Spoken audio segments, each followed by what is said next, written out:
know it's supposed to be on the Macarena stream. This is the Macarena stream, but here we are. We're on the road. We're in a Castellanade. We're in a Cadillac Escalade. How's that for a neck? And while I have a chance to talk about this stuff, I really wish that Claren would make a Baba Yaga pilot and a Baba Yaga mech. And I swore, and you're not, Jews are not supposed to swear. Christians aren't either. I always like that. It's like, you want to prove that you don't believe in Jesus? Swear on the Bible, because that's one of the main things that Jesus said. Don't make a vow. But that shows that I have a very strong feeling about this. I want Claren to make a Baba Yaga pilot and a Baba Yaga mech. And I swore that, I don't buy stuff generally on Macarena, but they do that. I'm going to get that. With a caveat that if they make it too expensive, I won't. Because I won't be able to afford it. So the exemption is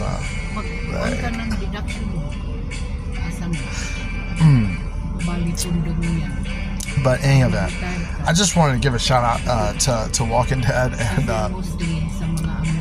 DD Hellraiser, and I guess wow, Walking Dead. I'm sorry, that you got because now that my main squad has 3,200 squad power, I think that's we were coming in with some pretty horrendous stuff for your squad power level or whatever like that. But I got back on my daughter's, which is still lower than yours by about 500. So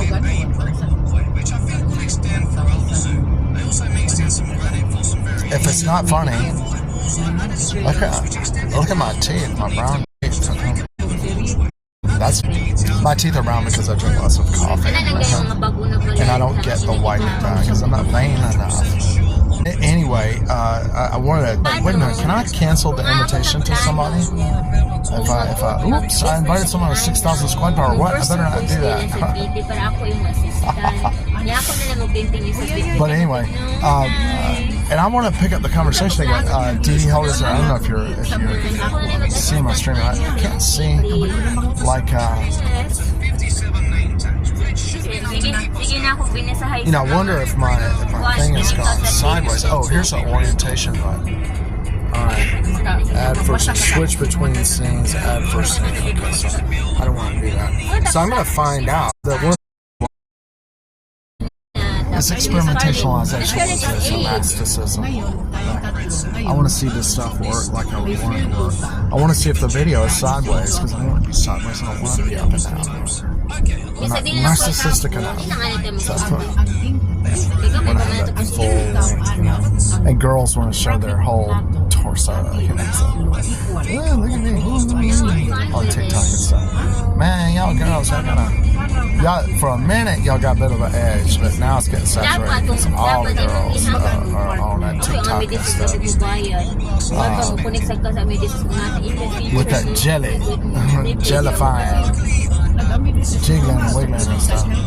And it's going to be saturation and people not noticing. This is also, I want to talk about, about DD Hellraiser. Aren't you the guy that I started making the thing? Didn't open the box. Didn't open the box. And yet we do keep finding each other. Yeah, it's a reference to the film Hellraiser, the film series Hellraiser. I was like, you dated yourself.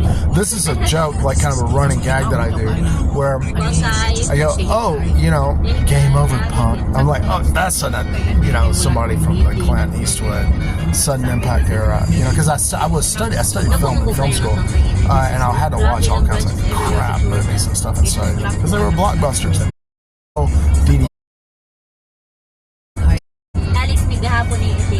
my God! Look at think of there's a huge lane change where there was another car in the lane and they completely halfway crushed into each other. the guy when you get in a wreck, when you're going, but now we have a lot of stage performances, Chinese Mystique period of these Chinese operas. They used the classical Chinese language, and they used the complicated. The Mongols actually have a different alphabet and stuff, so it's very obfuscating. The very flowery, poetic language that's very indirect. You're talking about a flower, and you don't realize it, but you're actually talking about an individual's personality, or actually a real person. You're talking about a bush or a tree in a poem, and it's actually a reference to somebody else. You get stuff like that in classical Chinese, in particular opera. But opera emerged like that, and it functioned as a way for people to secretly make social criticism, right? Oh, long ago, in lands of yore, and times long gone before, such and such happened. And then you make a social commentary, you create a drama, and have the drama unshun or anything like that. And and you're like, I thought we were talking about Hellraiser. Yeah, we are. And one of the second movies or the third movie or something, they present, people that know about the Cenobites and the other world, the other universe and stuff like that, that's getting locked up in insane asylums, right? And then they show the insane asylums as like, we're trying to take care of it. But really, they're like Nazistic, the guys, they're up in there, and they're getting in people's minds, and they're operating on people's brains. Dremels, right, in Hellraiser, and it's a very, very terrible criticism or representation as well of the healthcare system, brain science of the time. So for me, one of the socially redeeming things of the Hellraiser series is elements like that where nobody's going to notice that we're making commentaries about our terrible mental health system in the United States, because it's just a schlock horror movie. Nobody's going to know what we're up to, right? But then the writer uses that opportunity to do just that, and talk about things that are represented, the kind of people that are represented in the Hellraiser one. I think it's maybe Hellraiser, but the first irretrievably destroyed by cutting in and out, all that kind of stuff. I want to talk about where we're going. Well, I'm not on Macarena now. It's because we dropped off the car, and we're going to go to the grocery store. We dropped off the car to get repaired. It's got another tire maintenance. It's got a bad design and such. Brian, where's your Okay, I don't know. Okay, you're gonna go to the store buy ice cream, okay? Bye. We're good. Bye. Front. Got a safety.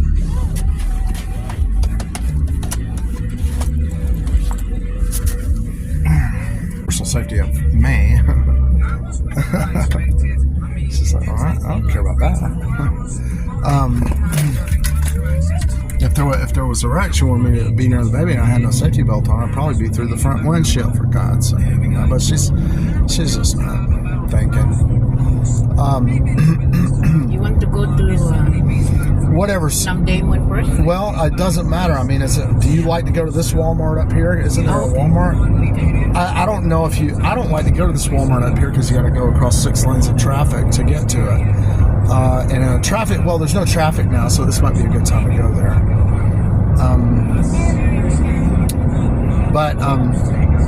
Yeah. So what? The tire pressure maintenance light was on for a year, and there's a punctured tire that's been repaired, so it's got a slow leak in it. Then the car had been rear-ended, and when she checked the Carfax, it was she didn't check it right. So also the catalytic converter is not properly attached to the engine, so exhaust is coming over the top of the engine, and then on top of that, the 150,000 mile maintenance was not done, which is the dealership says that you need to change the timing belt. Now, but independent people say you don't necessarily need to change the timing belt. You got to check it and see what the condition of the belt is. If it's bad, you got to change it. But I don't know. We'll see. She got some financing from Firestone, low monthly payments. This is the same reason why she got a $10,000 car for $20,000, right? Because the guy essentially, and this is what I try to say to people, look, you look around, you see people driving these cars that are way beyond the kind of money that they make. The reason is because of financing. And I really think that there should be a law against when you can't afford to buy something, period, you should not be able to get financing to pay even more for it. You see what I'm saying? It's like, okay, I cannot buy this thing. I don't have enough money to buy it, right? So I'm going to sell it to you for double, and that's legal? Because I told her, and this is the story I tell. So, okay, you want to understand financing and stuff like that. It's like, say you need a spoon to eat with, right? And it costs $1, but you don't have $1, right? This guy comes up and he's really nice and he smiles at you and he goes, well, I'll buy the spoon for you and give it to you. I'm going to sell you the $1, right? I'll sell you the $1 that you need to buy the spoon.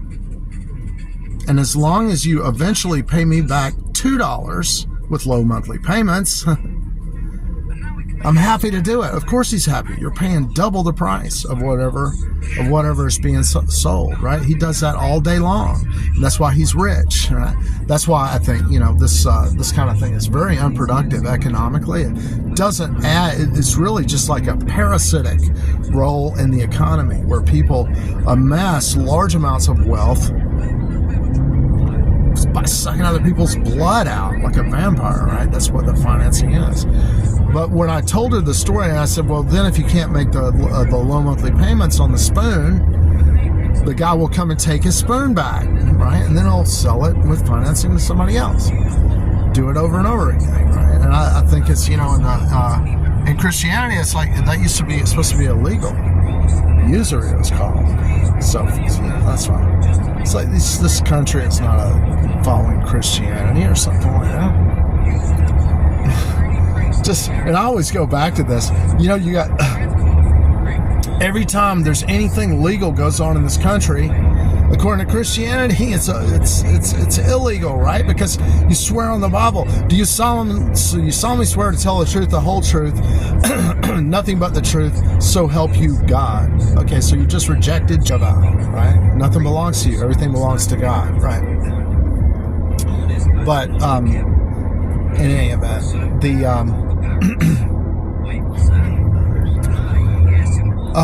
that's where we're at. We just I went off on a tangent there with the financing for your auto repair. So you buy a car you can't afford, you're paying double the price of the car, right? And then you can't afford to repair it, right? So then you have to get financing for repairs, right? So it's like, this is how you get people like that. And I met some. She had a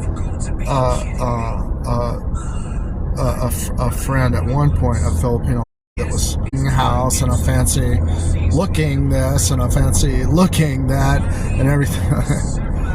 And it turned out that she's completely buried with credit card debt. That's what ended up the information I ended up getting or whatever. And that's what happens to people. The poor are victimized like that.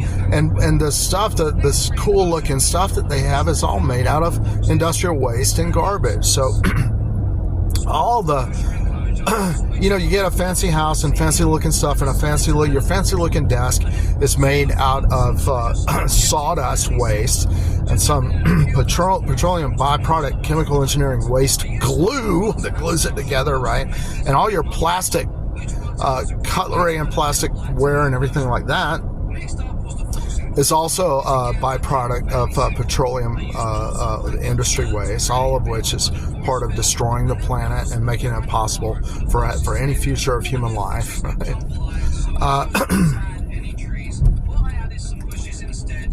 Right? And essentially you're caught up in the flow of it, because you like want stuff to look a certain way, and you don't want to look at the ugliness of it, the fact that people are throwing everything away, plastic waste, wood waste, everything, just the wood waste alone is a bigger contributor. Don't take my word for this, right?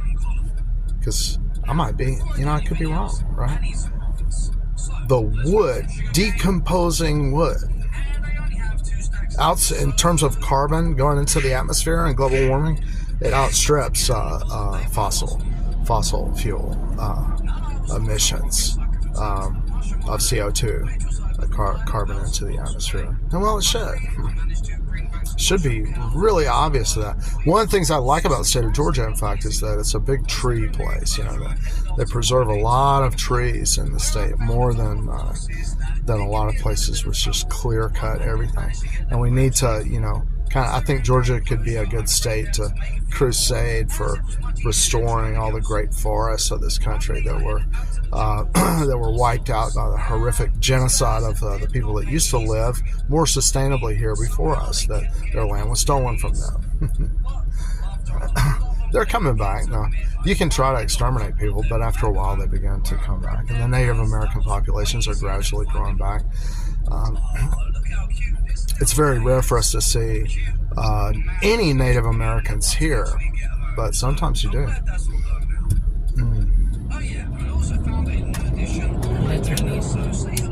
All right, so we're pulling in Walmart right now,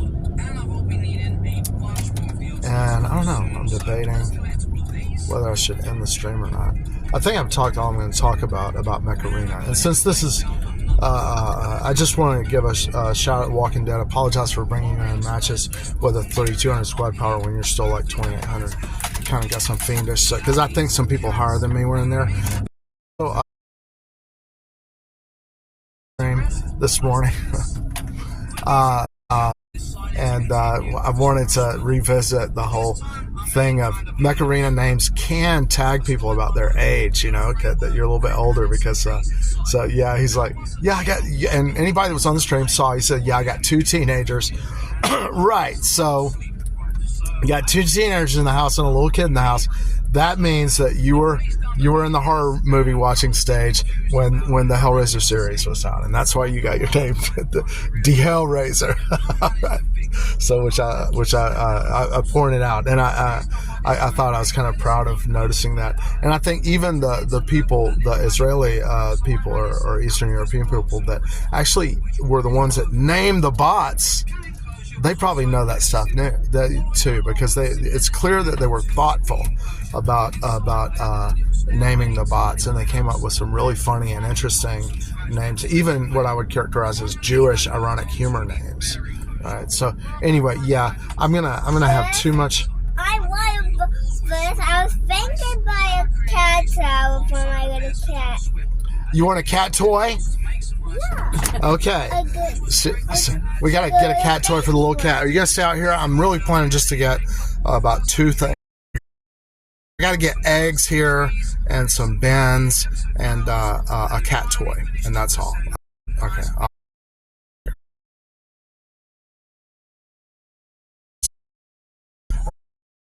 So it's not gonna be next time.